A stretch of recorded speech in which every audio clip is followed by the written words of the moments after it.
Out of the FIA's highly contested 2010 entry process, 3 teams made it to Bahrain in earnest. The Manor-owned Virgin Racing Team, Tony Fernandez's Lotus Racing, and the late-arriving Hispania Racing Team. As much as the FIA sought to invite sustainable teams to the grid, all 3 had their flaws. Manor sold up its title sponsorship to Virgin for nothing and persisted with a car that never saw the inside of a wind tunnel.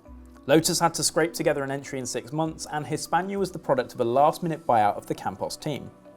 Purchased by shareholder Jose Ramon Carabante and his Grupo Hispania investment firm, the team somehow managed to make its way to the Bahrain season opener at short notice, having had no chance to test its Dallara-designed cars before the medium-haul flights to the Middle East.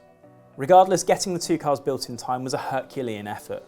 Like the Epsilon Euskadi entry attempt, Campos had designs on being Spain's first fully-fledged F1 team. Back in 1993, the little-known Bravo team had attempted to become the first Spanish team to traverse the path to the championship, and ironically had links to the new crop of teams.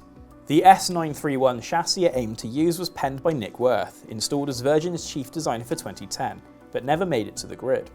Bravo was also part-owned by ex-F1 driver Adrian Campos, who raced with Minardi for a season and a bit in the late 1980s before embarking on a career as a successful team owner of his own self-titled racing outfit. Campos Motorsport was formed ahead of the first season of the Open Fortuna by Nissan series, which later became Formula Renault 3.5, and surged to the first 3 titles in the series thanks to the efforts of Marc Genet, Fernando Alonso and Antonio Garcia. Later entering a more mainstream audience in the GP2 series, Campos continued its race-winning form there. Ahead of a tilt at the big time, Campos ceded control of his GP2 team to Alejandro Agag in 2008 to concentrate on Formula 1. Joining forces with Enrique Rodriguez of the sports marketing company Meta Image, the newly titled Campos Meta 1 team lodged its entry to the FIA with a seemingly solid footing. It towed the party line and agreed a deal with Cosworth Engines for 2010, and also contracted Italian design firm Dallara to build the team's cars. With an already functioning race team, Campos was selected to represent Spain on motorsport's biggest global stage. The team had secured government backing to put together facilities in the Fuente Alamo Technology Park in Murcia, creating 200 jobs and also linking up with 2 universities to put together motorsport engineering courses. The team had also agreed a deal with Bruno Senna to join the team, infusing the 2010 grid with the return of the evocative Senna name. But by the new year, things were less encouraging. Reports that Campos couldn't pay Dallara to design the F110 chassis essentially meant that the development was stunted, and the team was more or less put into hibernation.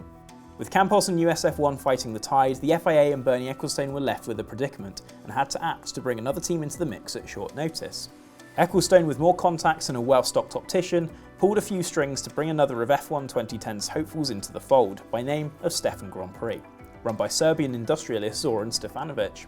Stefanovic was no stranger to bothering the FIA entry queue, having done so twice in the late 1990s. Having attempted to get an F1 team together for 1997, Stefanovic was reported to have signed ex-Ferrari and Forti technical director George Wrighton for an unsuccessful entry bid.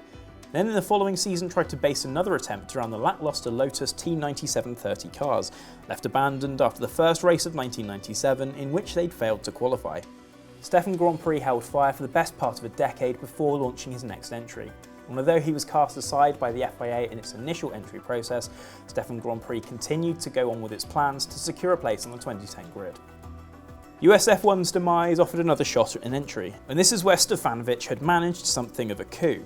Before withdrawing from Formula 1, Toyota had built a pair of 2010 chassis which Stefan had agreed a deal to race with, along with a supply of Toyota V8 engines to be rebadged as Stefan's ahead of the 2010 season if the team got an entry. Toyota, one of the first teams to explore the world of double diffusers, was said to have a particularly advanced exhaust-blown version on the new car. And then technical director Pascal Vasselon estimated that the new car had 20 to 30 more points of downforce compared to the previous TF109. Stefan had even secured ex-McLaren engineer Mike Coughlin to head up the technical side, having been disgraced in 2007's Spygate scandal in which McLaren was found to have classified Ferrari documents. At Toyota's behest, one driver was expected to be Williams refugee Kazuki Nakajima.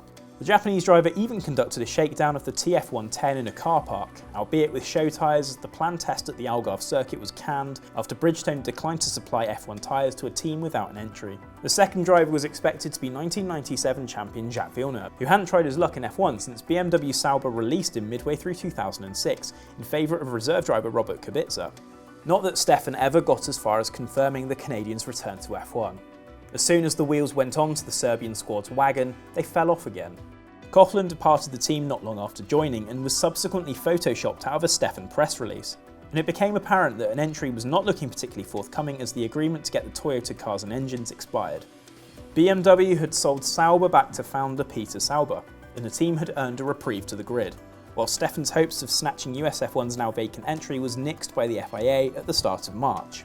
Besides, behind the scenes, life at Campos began to kick into life as Carabante agreed a deal to purchase the team. Karun Chandhok remembers that Bernie Ecclestone called him up, told him about the Hispania buyout of Campos, and that former Midland, Spiker and Force India principal Colin Collis was to run the team.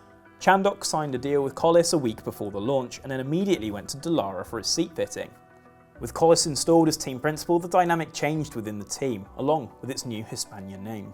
Instead of being run from the planned Campos facilities in Spain, Collis had his own race team based in Germany which would prepare and run the cars. Having run for several years in Formula 3, DTM and endurance racing, the Collis team put those programs on pause to focus preparing the Dallara F1 chassis for Bahrain at short notice. But the eventual Hispania F110 that took to the grid in Bahrain was only ever meant to be an initial launch spec car. The car was painted a gunmetal grey for the initial launch in a hotel in Murcia, but it was supposed to receive a comprehensive update ahead of the first race, at least had its development not suffered so many delays. Chandhok calls it a what if, and the team had a big upgrade planned for the Spanish Grand Prix, apparently worth up to 60 points of downforce. According to Chandhok, this would have been around 3 seconds, putting the team, as he calls it, in Toro Rosso territory. But that Spain upgrade never came, and the only update that the F110 received was to its rear-view mirrors, after the outboard-mounted designs were outlawed. The driving staff faced more changes as the Hispania group sought to offset its investment with a rotating cast of pay drivers. Senna was swapped for ex-Super Aguri driver Sakon Yamamoto for the British Grand Prix, before the Japanese driver then replaced Chandhok for the next 4 races. Yamamoto then shared the seat with Christian Klein, who took over for Singapore after Yamamoto was declared ill, and then the Austrian took the wheel for the final 2 races of the season. Although Carabante rescued Campos and turned it into a fully fledged-ish Formula 1 team, he held the team for just a year and a half before selling up to Thesson Capital in 2011, who held the team for another year and a half before it hit the wall in 2012. Campos meanwhile took back control of his GP2 team in 2014, and it still remains in the second tier series to this day.